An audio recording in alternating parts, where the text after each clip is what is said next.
Namaskaram, greetings to all of you at UNCCD.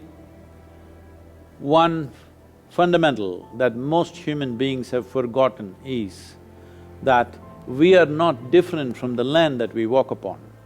We are just a small outcrop of this earth. If the soil loses its strength, our bodies will also weaken, not just in terms of nourishment and the nutritional value of the food that we consume, but in a very fundamental way. This means the next generation that we produce will be less than us. When we produce a generation which is less than ourselves, that is a crime against humanity. There is no way to maintain the richness of the soil, to manage the biodiversity that exists in the soil without constantly adding organic material to the soil. Right now, we're taking away a whole lot of it in the form of agricultural crops, but there is no addition. We are trying to manage our crops by just adding salts that we call as fertilizers.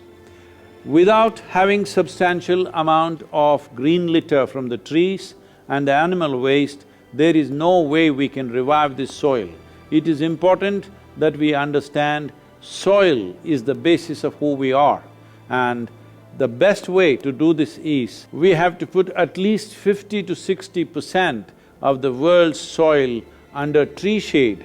That is when the organic content in the soil will be maintained, and for this to happen, it is important that we must partner with the farmers, not just looking for wastelands. It is important that we partner with the agricultural activity so that at least 30% of human diet should come from trees. Only then we will be able to manage the fertility of the soil for future generations. Right now, of the 51 million square kilometers of land that is being used for agriculture on the planet, nearly 40 million square kilometers is being used just to raise animals and to raise feed for them.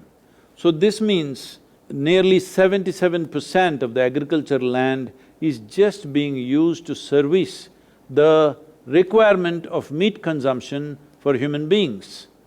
If we drop our meat consumption by 50%, 20 million square kilometers of land would become free for tree plantation.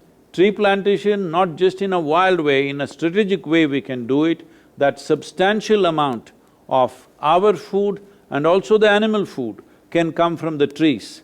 This is very important to do at this juncture if we want to manage the richness and the fertility of the soil. Soil is the basis of our future.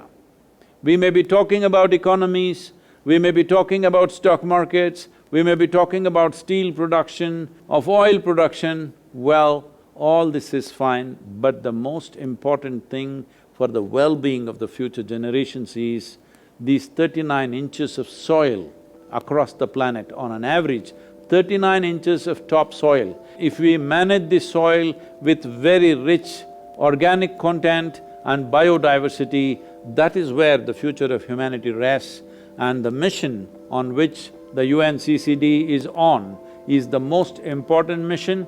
This has to become a very significant force in every nation across the planet. Just being within the UN is not important. This has to become the agenda for every government in the world. This has to become the main agenda for every one of us to see that we offer a rich soil to the next generation. Without this, we are depriving them of future.